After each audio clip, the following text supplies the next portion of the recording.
Hey, Falcons and NFL fans. Welcome to another episode of NFL's Jocks and Pigskins with Tom Pollen. I'm Dave Holcomb. Apologize for the late start, but we'll have a great show for you over the next hour or so. And, a great win by the Falcons last week, beating the rival Saints. Doesn't matter what your record is. It's always great to beat your rival and the Saints. Right, Thomas? Thomas is already chiming in here. He's already chiming in. Early afternoon bottle. Of course. But not the same level of intensity this week with the Jets, but just as important, right, for the season, because you circle the Jets at this point. I think every team is looking at the Jets at this point and saying this is a team that we have to beat if we're going to be a playoff team. So we're going to break down, what the Falcons need to do to get onto their first winning streak since week 1 and week 2, Tom. Yeah, exactly. This is the game you circle. This is the one you want.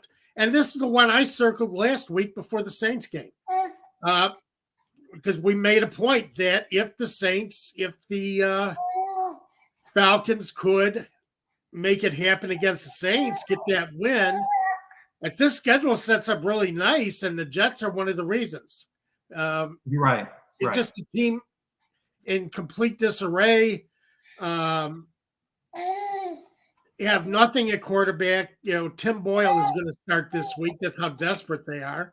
And there's not much else you could say. This is a team, but it's not a game the Falcons can take lightly. They have to go into it with the same intensity as they did last week. Right. And there is a margin for error for the Falcons. I don't want to overplay the importance of this game. I think psychologically it's very important because it's just a team that you should beat if you're a playoff team. But they still will be in first place no matter what happens because of that 3-0 record in the NFC South. And you've got to have confidence that you're going to win this division with 3 more division matchups that you've already done well in, 3 more of those games coming up. Yeah,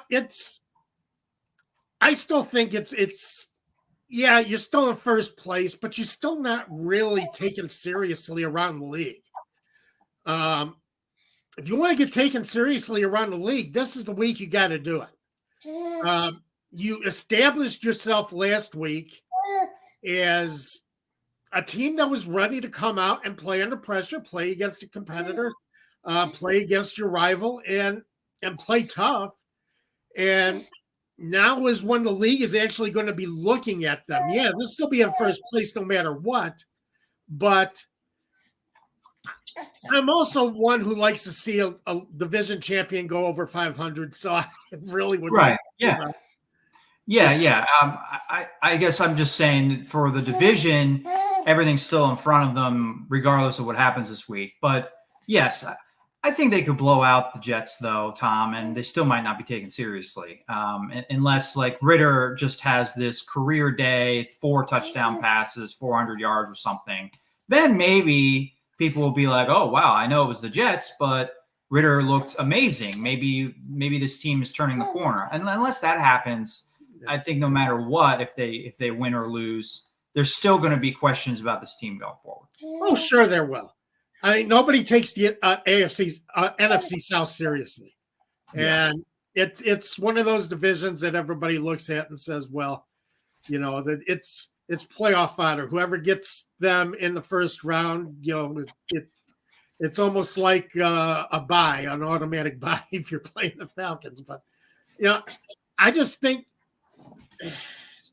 you make a statement here against a team that you should beat. You go out. A team you should beat, you don't let them stay in the game. You beat them down. You beat them thoroughly. You really want to say that I am a playoff contender. My team is a playoff contender. This is the time to do it.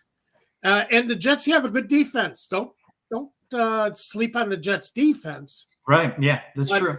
It's a matter of, are the Jets even going to score? That Falcons defense was playing tough last week. Caden Ellis really put an extra gear in his game against his former team.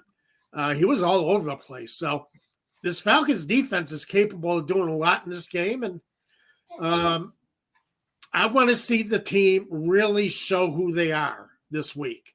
against a team. This is where you find out who you are as a team. Against a team you should beat. Mm. The way I usually look at it is if you play your winning teams, if you go 500 against winners, but you got to beat up against teams that you're supposed to beat up on. Right. This is a team you're supposed to beat up on. Yeah. Yeah. You mentioned Ellis having a great game last week. I mean, what else can you say about Jesse Bates? Had the big interception in week 1 to kind of set the tone for the season. And then the pick 6 against the Saints set the tone in week 12. I mean, it looked like the Raiders were, the Derek Carr plays for the Saints now. The Saints, I know. It looked like the Saints were going to go ahead. They were in the red zone already up 3-0. We're going to go ahead by more, maybe 2 possessions. But the huge red zone interception and really great red zone defense the entire day from the Falcons was a big difference. And the Saints put up 400 yards, 440 total yards. They got 5 field goals out of it. I don't care how many yards you put up as an offense. I don't care how many yards the Falcons allow on defense. As long as they keep teams out of the end zone, I'll take five field goals any day. Right. And I will win 9 out of 10 games. Yeah. I mean, that's how you play defense in the NFL. It's really hard to hold offenses to, under 200 yards or under 200 passing yards is difficult to do at this point. Right. And teams are going to move the ball. It's just, are you able to keep them out of the end zone? And the Falcons did that more often than not against the Saints. And you feel good about your defense if you're able to do that every week. Yeah, absolutely. As I say, they don't put yards on the scoreboard. So, you can give up as many yards as you want, hold them to a field goal, and to me, that's a success because your defense has done its job. It's held things down, and then you get that takeaway like Jesse Bates, and that just completely turned the tables on New Orleans. And I think the Falcons had a good plan against Taysom Hill in last week's game, and really did a good job holding him down and forced a fumble from him. So the Falcons defense was ready for what the Saints had to throw at them. We're previewing Falcons Jets. We're going to keep getting to what we think could happen tomorrow for Atlanta as they visit the Meadowlands. We also have picks against the spread from Tom a little bit later on, and we'll have our prize picks. Today's show brought to you by Prize Picks. Download the app. When you do, use our promo code ASU. That gets you a 100% match on your first deposit up to $100. Some free money for you if you're just getting started with the app. Really easy to download in your app store. And when you sign up, use our promo code, and we have some picks for you to get started a little bit later. Oh, yeah, absolutely. There's some good picks out there this week. So get signed up, get ready, and you have NBA action, NFL action, NHL action. So you got plenty of ways you can bet on Prize Picks, and you got plenty of player props. So go ahead and sign up. $100, they match up to $100 of your first deposit. Big college football day too. I didn't take a look at college football and Prize Picks, but are there any? Did you get a chance to look at that? Are there any good college props? Really didn't take a close look at that, actually. I'm looking at it right now. I'm not. I don't know a ton of college football players, to be honest. I don't learn a lot of them until draft season. Oh, draft time, yes.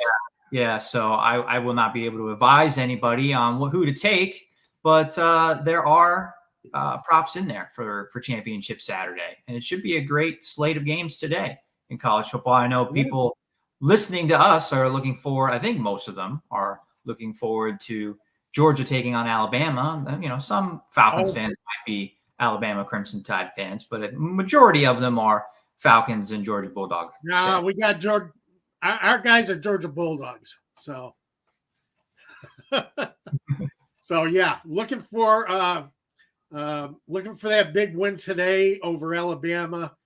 Alabama, not the powerhouse that they've been in recent years. So, you got Dejan Edwards for University of Georgia rushing yard, 62.5. That might be a good one for you, University of Georgia fans. So, yeah, give it a look. There are a lot of college options on there today. So Brian has a comment about one thing he is worried about, and I think he's talking about the the Falcons defense, yes. not Georgia Bulldogs defense. No, I know he's talking about the Falcons defense. Yeah, but do you have a reaction to that? Last week? 148 yards. That wasn't bad as far as what they did last week against the Saints, and I think really held down Alvin Kamara, 69 yards on 15 carries. So, and he's a tough one to bring down when he gets going. So, I think the Falcons did a fairly good job against the run last week. Overall, let me see. They averaged. New Orleans did 5.3 yards per carry. That should be, that's usually damning, I would say, for a defense to allow that much per carry, that much on the ground, 148. But in the red zone again, the Saints really couldn't run the ball in the red zone, which they haven't been able to do for most of the season. And they weren't able to do it in the red zone Sunday. And Derek Carr, he becomes a different quarterback. Yes, he does. In the red zone. So his completion percentage plummets. And obviously, again, the Jesse Bates pick was huge. And part of that is you got to pass down there because you're not running successfully inside the 20. Yeah, and that's where Kamara is supposed to be at his best. That's where you got him. Look at the Falcons. In the fourth quarter, the Falcons did a great job running the ball, running down the clock. And that's the great thing about the running game. Even if it's not going early, and I think the Falcons struggled with it early, Bijan didn't get, wasn't getting free a lot early. But if you keep going around the third quarter, early in the fourth quarter, it starts to establish itself. You start making picking up yards in chunks. And I think that's what the Falcons did. They didn't shy away from running the ball, even when they were having a rough time at it early. They kept with it and really made a big difference at the end because they were able to take 4.5 minutes off the clock and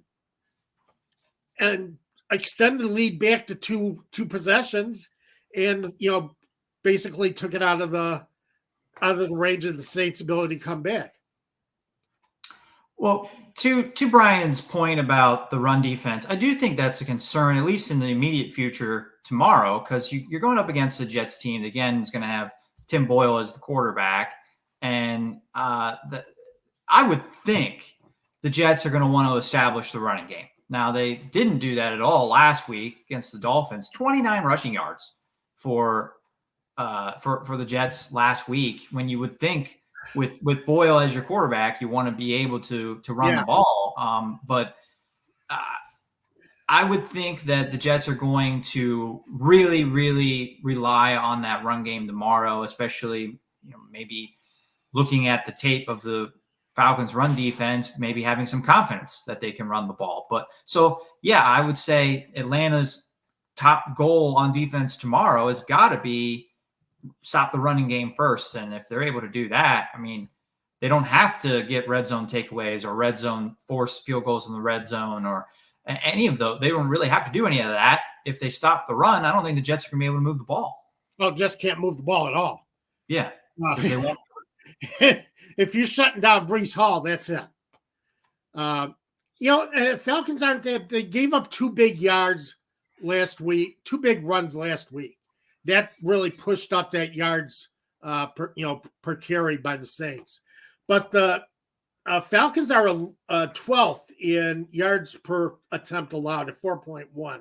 Not bad. I'm not considering that.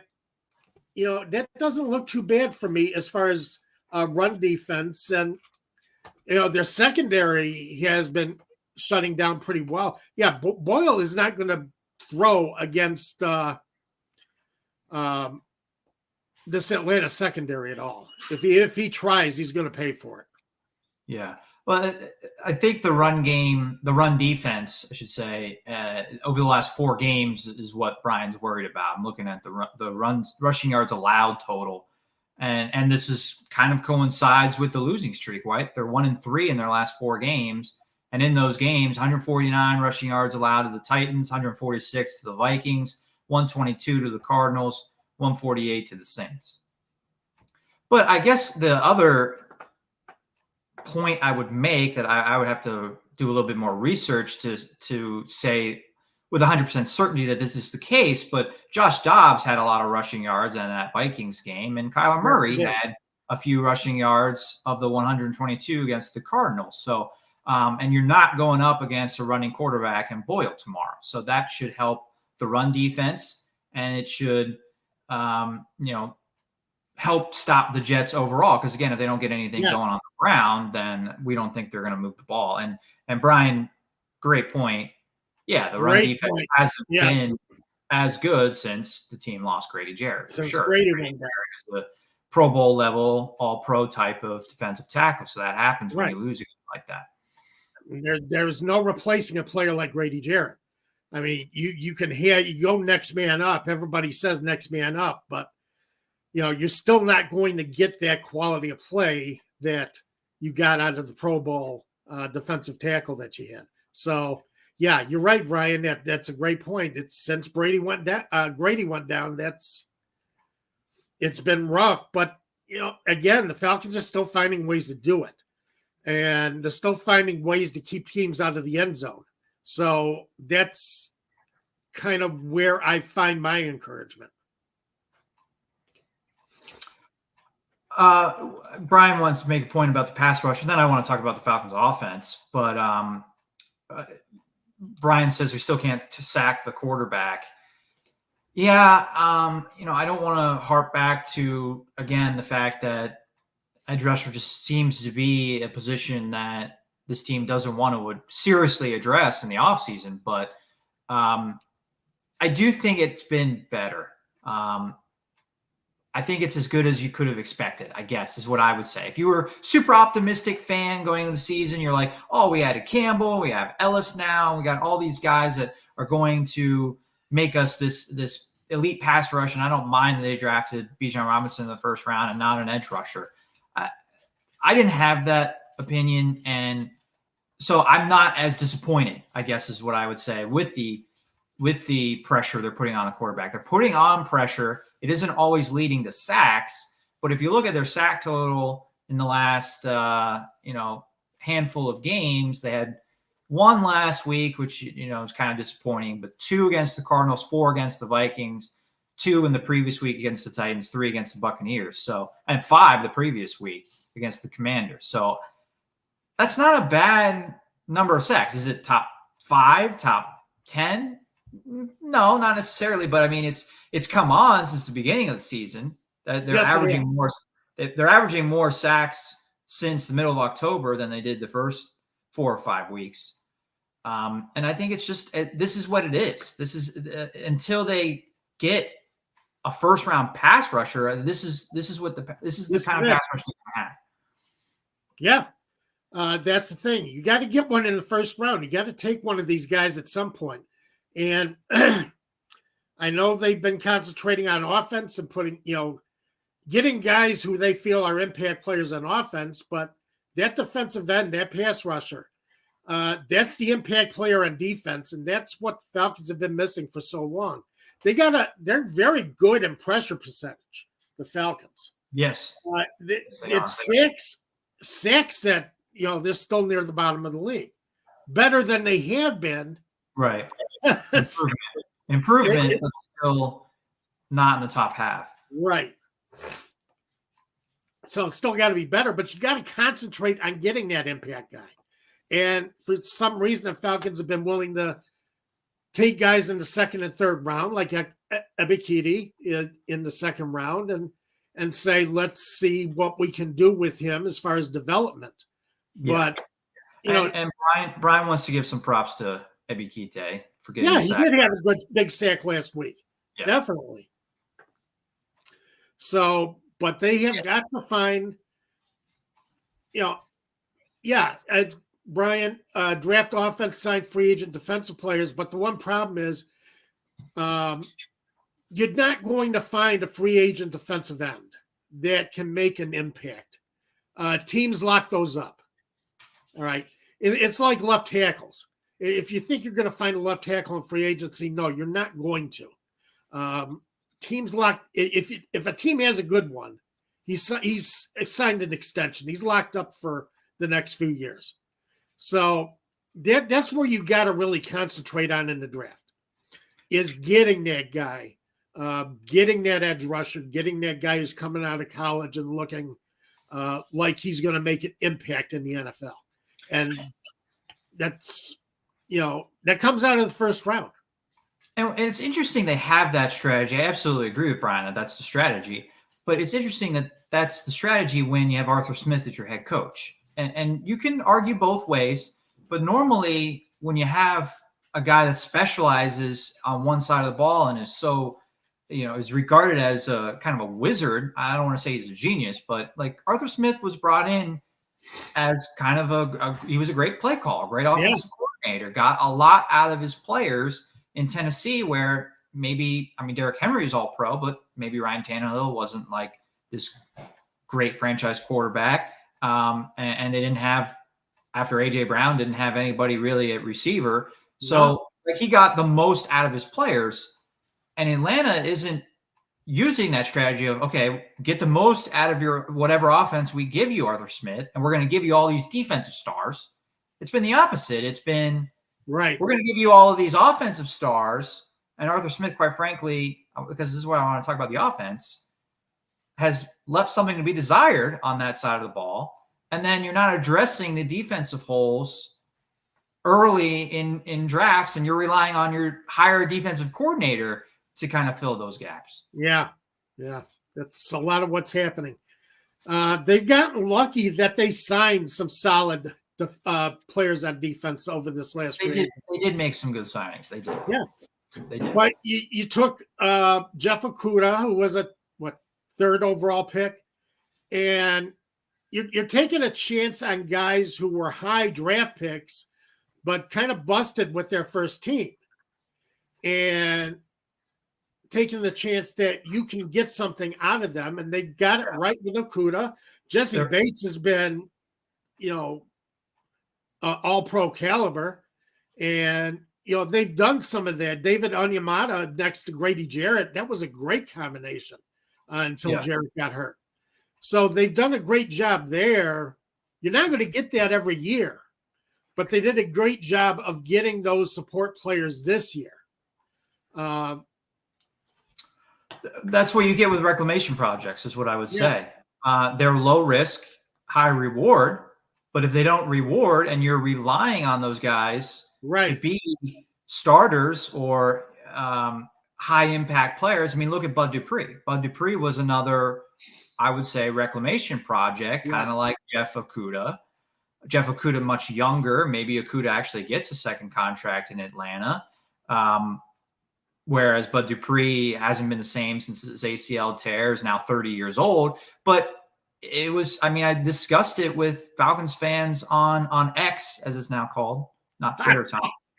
Yes. I discussed it with Falcons fans on social media during the offseason. They're so excited about bringing in Bud Dupree. Well, it's like Bud Dupree hasn't been an 8-sack guy in 3 years. Right.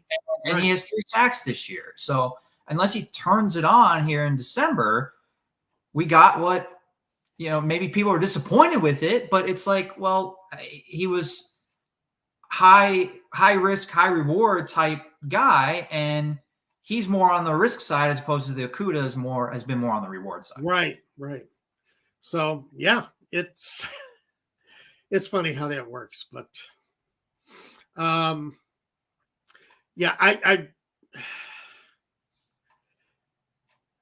I want to see this team concentrate more on defense over this next draft, and we'll talk about that over the course of the offseason. Right. Yeah. But Yeah. they have done well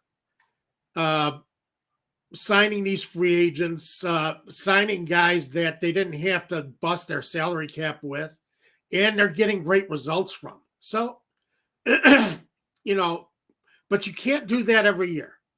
And you can't count on that as a building strategy every year.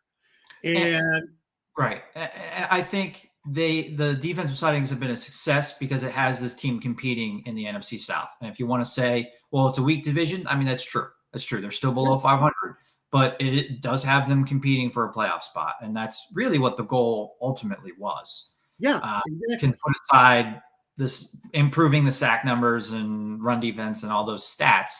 Really, they wanted to get the defense to a level where it wasn't going to hold back the offense, and they're not. I mean, in many ways, they're carrying the team. Because let's talk about the offense now before we get to our picks, prize picks, and against the spread. I mean, Ritter back starting again. And did you see anything new now that he had that time away, he had that time to take a break, whatever cliche you want to use? Back in the starting lineup, did you see anything different from him against the Saints? I think he was carrying the ball a lot more securely, keeping two hands on the ball, making sure that he was not carrying it like a loaf of bread, like David Carr late in the game where he got the ball knocked away from him. That was, Ritter is more secure with the ball running. I do not blame the 2 interceptions on Ritter as far as the turnovers. The first interception down in the red zone, you had 2 receivers in the same area. Yeah. 2 receivers within 3 yards of each other. Can't have it. There was something wrong with the play on that one. And Tyrone Matthew took advantage of it. On the second interception, that was a well-thrown ball. Van Jefferson was slow reacting to the pass. He was slow reacting to the ball, and he let Tyrone Matthew get position on him. So I don't look at that. I thought that was an excellent pass by Ritter. Van Jefferson just did not do what he needed to do to get to it. So I do like, and I have, as I said, I've liked all year how Ritter gets rid of the ball with confidence, with decision, and really threaded the needle quite 3 or 4 times last week to his receivers. He has a lot of confidence in being able to place the ball. And I really like that out of Ritter. And I do think that's a positive, and I think it's going to serve him well as his future, develops. So I liked how Ritter led this team last week. And I still think the team looks to him as their quarterback. I think he has the faith of the huddle. And, until he completely melts down, I don't see him completely melting down, kind of like what Mariota did last year. I don't see Ritter melting down. I think Ritter keeps us calm and does what he needs to do. So I was encouraged. I think he thought about how he ran the ball and his fumbles. But I still think he has an arm. I think he has an NFL arm. Yeah. I think it was encouraging too. You mentioned some of those throws. Yeah, he had the 2 interceptions, and you could point to that as, again, not taking care of the ball. But he was involved in the running game. Maybe that's not going to be a week-to-week thing. I think the Saints give up a ton of rushing yards this year to quarterbacks. But he made plays where he could, when he couldn't find an open receiver, or maybe just wasn't comfortable, thought he might throw an interception. He tucked it and ran and took care of the ball. That was, I think, an improvement. Looking to tomorrow, again, I know you're playing a weak Jets offense, but it's a tough Jets defense, and Ritter has one win in 7 road starts in the NFL. So I think that's an important storyline, an important hump to get over for him. Not just to win, but play well in the win. And Yes. and he's going to be playing against a good defense. You know, people might discredit the win if the Jets if the Falcons win. People will discredit it because it's the Jets. But if Ritter plays well, he's playing against a good defense. So that should be a good sign. And playing on the road too. That is another test that I want to see how Ritter responds to here in his second tour, if you will, as the team starter of the season. Yeah, I agree. That is a big challenge. Meadowlands is not a good place to play. It's not an easy place to play. Yeah. So always tough. And I do want to see how well he responds there. And, weather's going to be a little rough. So the Falcons are going to have to rely on the running game more. You might see more Tyler Algier as far as, the big runner, a guy who is tough to bring down in wet conditions. So, but see a little bit more of the running game, but I think that's going to open up opportunities in the passing game too. So I'm looking forward to seeing Ritter, seeing what he accomplishes tomorrow. Yeah, me too. And I hope Arthur Smith doesn't go super conservative with the play calling. Right. I think it's tempting to do that because you're playing an offense that you feel like won't score 10 points. So you play for just scoring 13. But I agree with you. I don't believe that's a good strategy. And it's not a good strategy for Ritter's development. It doesn't send a message to the team, to the offense, that you're confident in them. Right. And if you get a touchdown in the first half, but especially in the first quarter, the Jets defense and really the whole Jets team is going to be like, here we go again. This might be another blowout like it was a week ago. And if you get them chasing the game, then you make them feel really uncomfortable and they can't run the ball. You don't have to worry about what's wrong with our run defense. We don't have Grady Jarrett. Tim Boyle's dropping back to pass a lot, and that should be a recipe for success. But you got to get the lead. The more you see Tim Boyle drop back to pass, the better it is. Right. That's a good sign. But yeah, I don't want to see them score early and then take their foot off the gas. Or not have the foot on the gas at all is kind of what I'm saying. Take this team down, and this game shouldn't even be close tomorrow. All right. It should be close. Tom. The last time we said they should win a game easily was the Titans, and that didn't go so well. Yeah, I know. Oh, man. I'd say it shouldn't be close. Yeah. Okay. This is a game the Falcons should win. They have the talent on offense, and I think they have the defense to shut down Boyle. They will find a way to shut down Breece Hall, and it's going to be rough sledding. The only problem for the Falcons, if they turn the ball over, that's going to be the problem.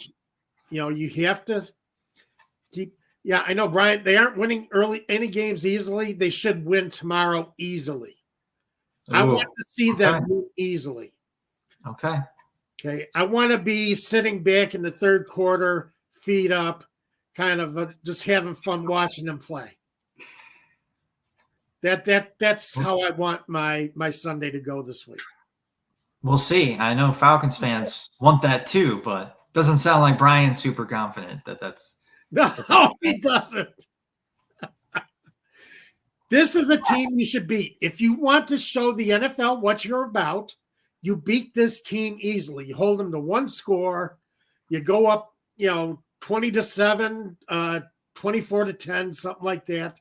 And you take care of business in a place that's not easy to play, but against a team that you are expected to take care of business against. All right. That's how you winning is a habit.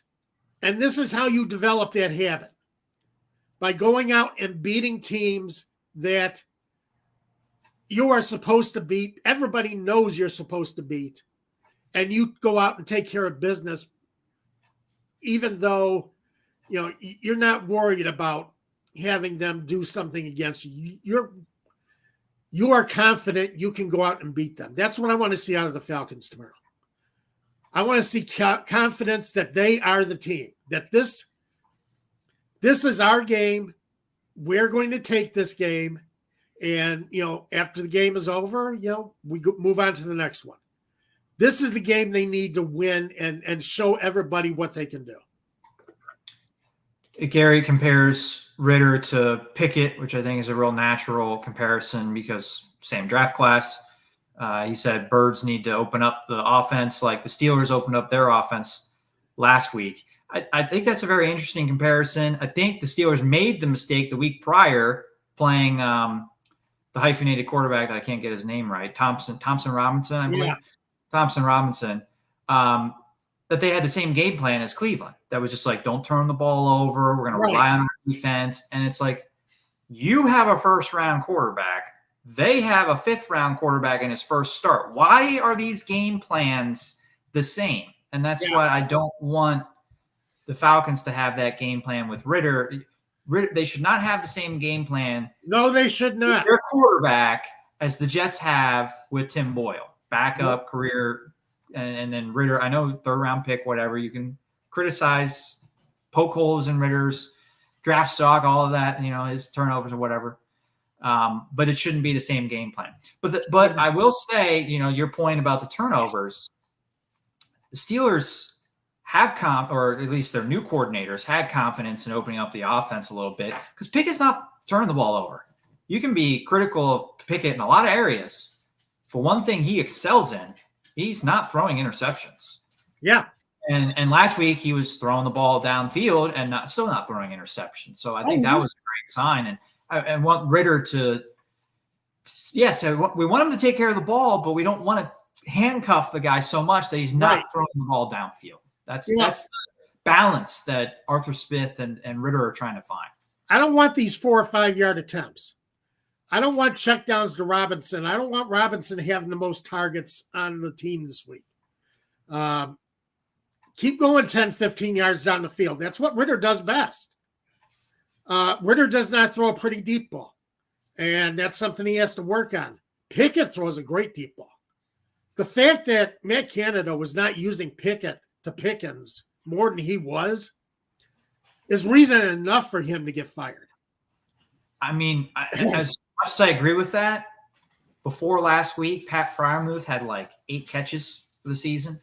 He had 7 catches in last week's game. Now, Freiermuth has been injured, so he's missed a bunch of games, and finally he's back healthy. And people were saying this week, "Oh, he's back, he's healthy." It's like, but he didn't do anything in the first 4 games either with Matt Canada as his coordinator. Pickett wasn't throwing the ball over the middle at all. And all of a sudden, in the first game without Matt Canada, Pat Freiermuth has his first 100-yard game of his career. Yeah. First of his career. Exactly. So, what was my point? My point was that I guess that they got more aggressive with the new coordinator, and we would like Arthur Smith to have that aggression as well. Stay aggressive, right. Yeah. Stay aggressive with the ball.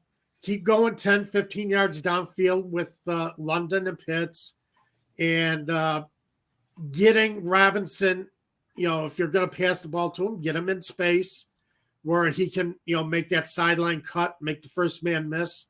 He always makes the first man miss.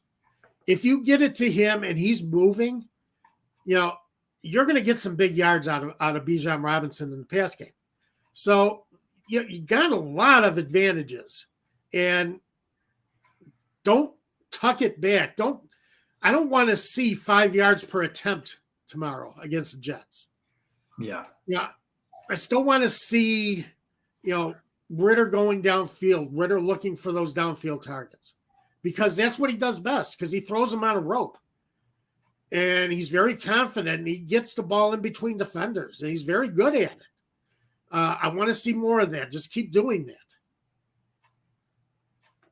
I do agree with Brian, though. I'm not sure that's actually what's going to happen. As much as I want the deep passes and the aggression and to just get a lead and make Boyle drop back 50 times in the second half because they're behind by so much, I don't think that's going to be the reality. I agree with Brian. I think it's going to be close. Yeah, I hate to say it. Well, let's. I think that's a good segue to your picks for tomorrow. Do you have this Falcons game in your picks against the spread? Yeah, I do. Okay, so where are you leaning? Falcons are favored by 1.5.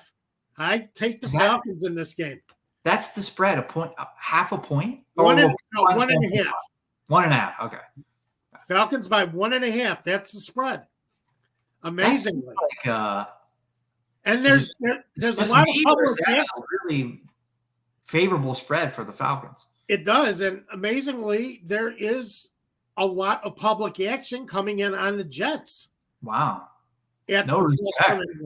So you want to talk about the public not having faith in the Falcons' ability to win or ability to make their presence felt in this game? 58% of public money on the bet on the spread in this game is on the Jets. All right, it shouldn't be happening. Not with Tim Boyle at quarterback. Right. Come on. So, I don't get it, I'm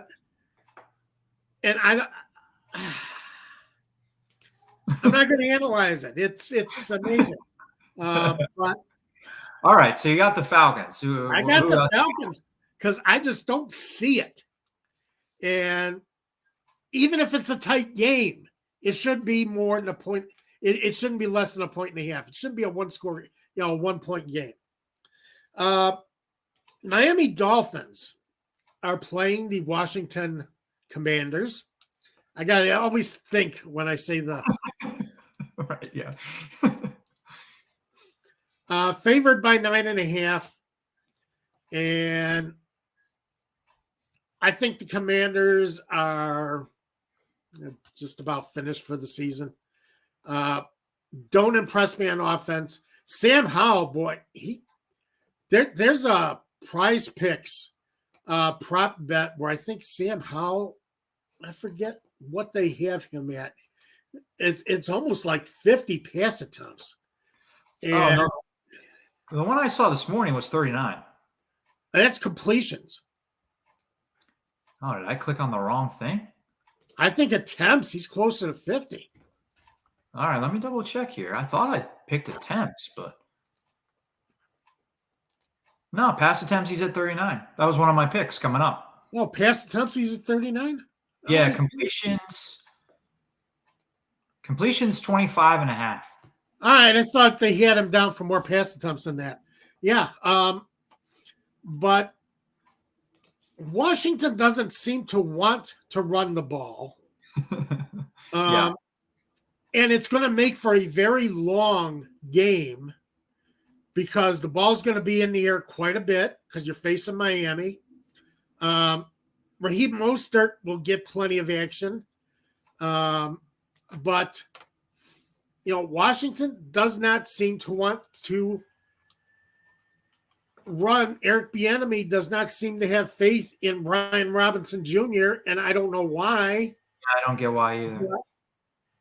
But he doesn't, and he's willing to just let Sam Howell launch the ball as many times as he can during the game.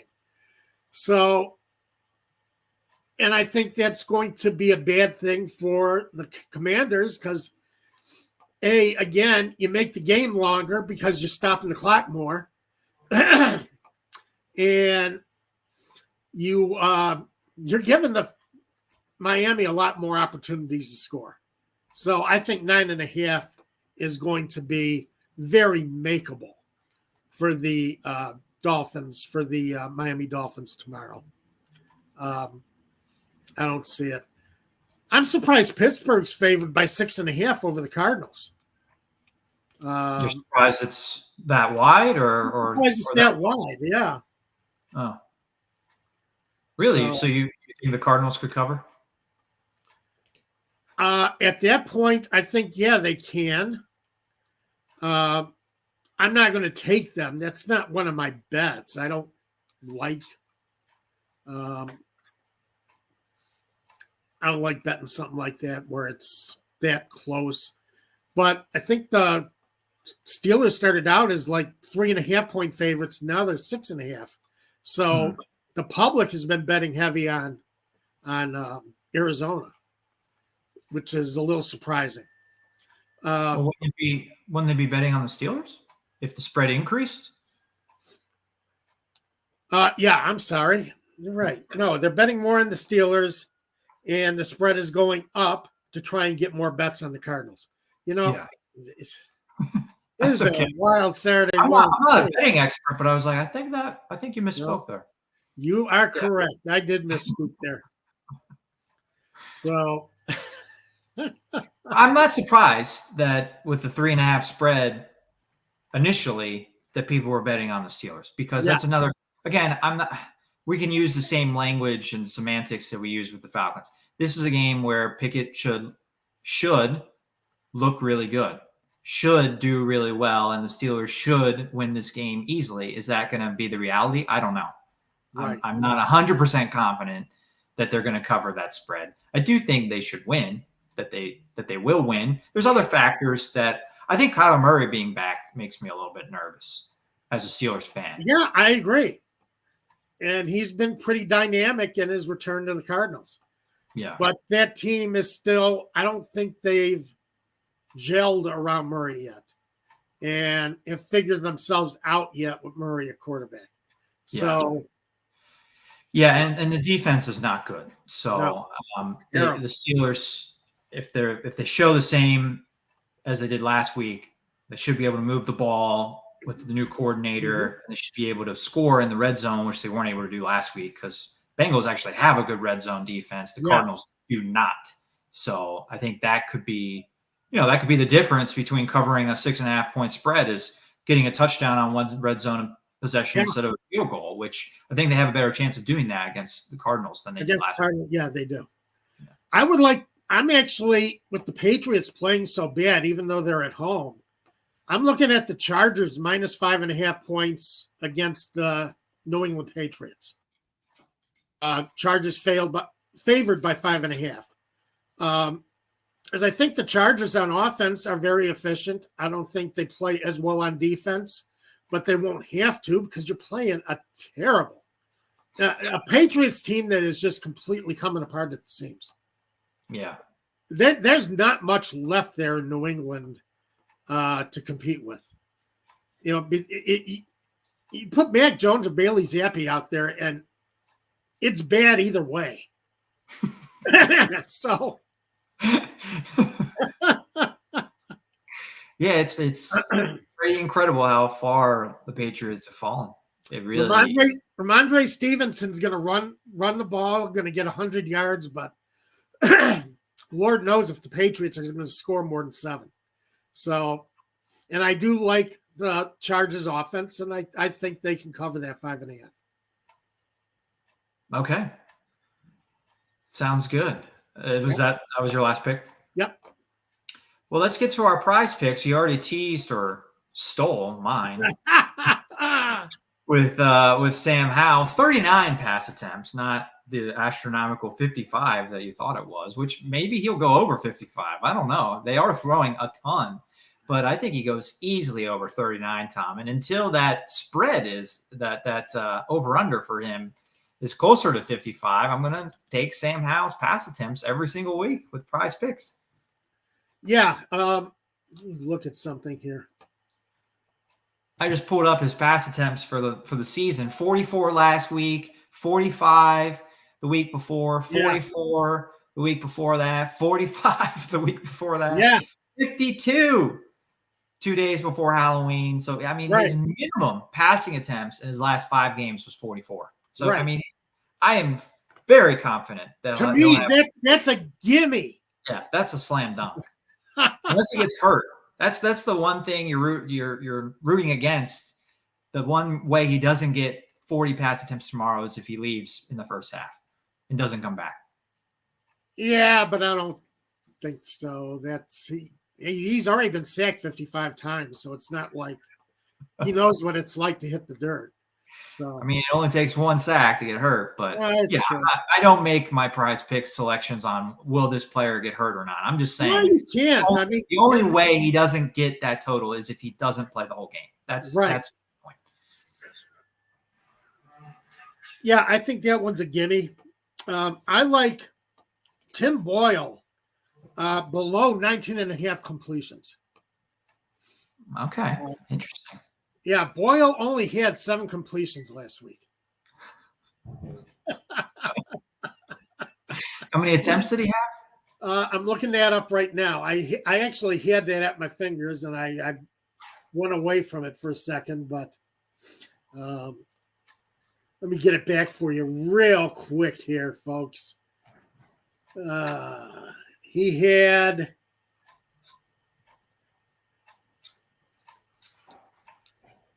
let's see. Come on. What are you doing? All right. His first game, he had 7 completions and 14 attempts. He did attempt 38 passes last week against Miami. But his yards per attempt was 4.7. He was hitting a lot of short stuff. So, I like the minus 19.5 completions still. I think they're going to be trying to run Breece Hall. And yeah. I guess the concern is he'll get 20 attempts that are like 3 yards each. But that is the concern. Yeah. Also, like Brock Purdy, over 21.5 completions. Going with the completions category today. Yeah, going completions category today. That's going to be a hell of a game. Yeah. Eagles against 49ers.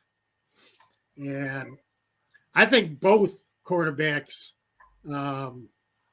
work through the air fairly heavily. But I think Purdy, especially with all his targets in place, goes over the 21.5 completions.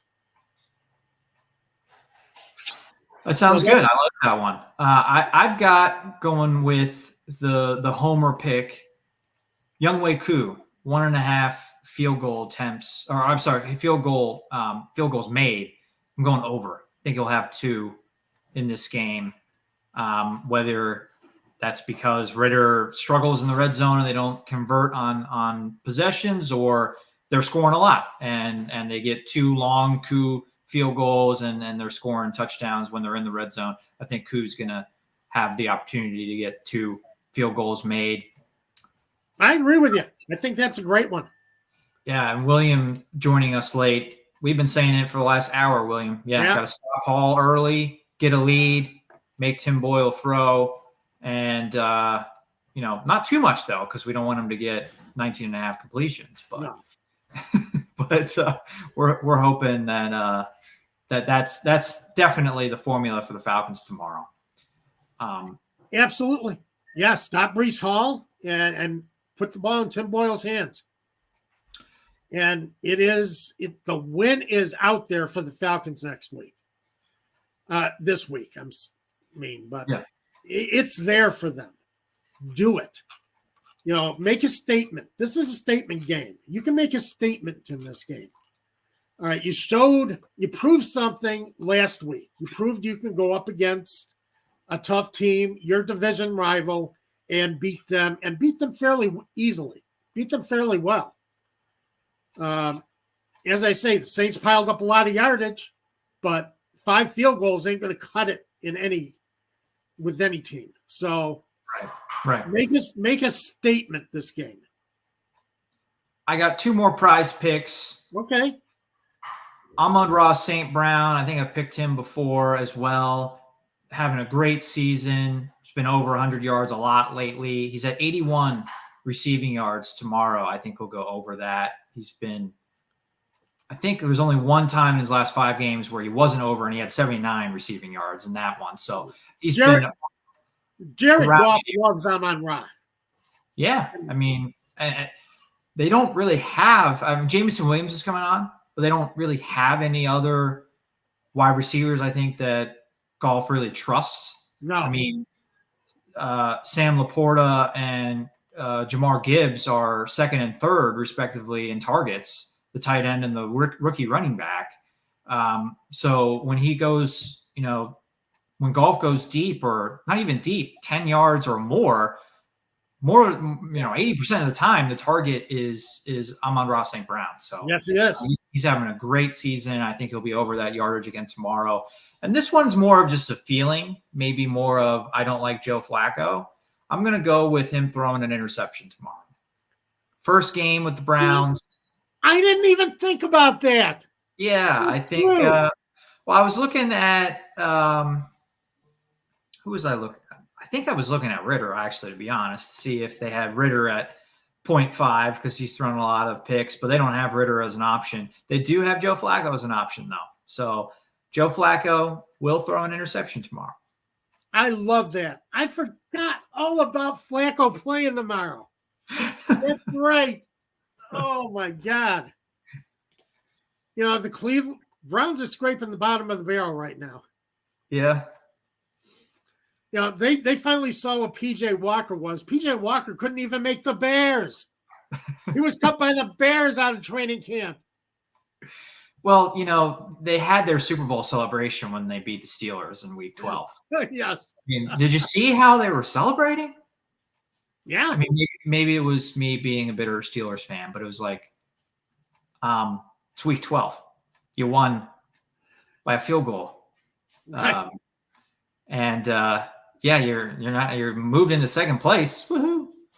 But you also just split the season series. Like the Steelers beat you in Week 2. It's like, yes, the confetti's coming down and you beat you with Deshaun Watson and Chubb and everybody else. But that's a game Chubb got hurt in. But right. Chubb played for a quarter, but it seemed like an odd. It looked like they had everything but the confetti. Yeah, coming down in that celebration. I'm sure if they had time, they would have gotten that too. So I don't know. Maybe the season's over for the Browns, but they should be good enough to make the playoffs. I think, even with their quarterback issues. But you mentioned Joe Flacco, and here comes Zozo. See, yeah, Zozo, you like that? You think Flacco's going to throw an interception, right? Yep. Scratching your ear. That means yes. All right. Yeah. Oh yeah. So. Yeah, it'll be interesting to see how Flacco and the Browns play the Rams. Important matchup for both teams in different conferences. Those matchups are always interesting to me. Of course, the interconference wild card implications in the same game are intriguing, but the out of conference matchups where the Rams could move into a wild card spot, or the Browns could further solidify their wild card spot, or even put pressure on the Ravens. But the swings of those games are intriguing to me. We have that with Rams and Browns. Well, the Browns are still over 500. So normally when Matthew Stafford faces a team over 500, that's when he falls apart. However, this over 500 team is playing Joe Flacco quarterback. So I'm not holding out a lot of hope that I think actually Matthew Stafford might be able to beat this team. So it's the same situation with the Jets, right? They don't have the quarterback, but they have the great defense. And the Browns defense is better than the Jets defense. It's pretty incredible, the season that they're having. For them, hopefully they can take advantage of it in the playoffs. But what they get out of quarterback is going to be the question of whether they get there or not. Yeah, exactly. Makes a big difference. And, let's see. Browns got a tough schedule coming up. They got the Jaguars. They got to play a tough Texans team, and they finish against the Bengals. So it's going to be a rough finish for the Browns. Yeah, I'm circling the Bears and Jets and the Bengals game if they go 3-3 down the stretch and finish 10-7, you have to feel pretty good about that. And that includes a loss this week against the Rams, but you have to take care of business against the other 3 teams. It leaves you no margin for error if you don't win this game, basically. Right. Exactly. You got it. But Jay Black joining us a little bit late in the show. He says, hi, rise up. Absolutely, Jay Black. Thanks for tuning in. Thanks for everybody for tuning in and staying with us, even though we started late today. Enjoy the game tomorrow. We'll be back next Saturday. Yep. Everybody, we enjoy having you with us here every Saturday, spending an hour with us on Saturdays. So have a great week. See you next week.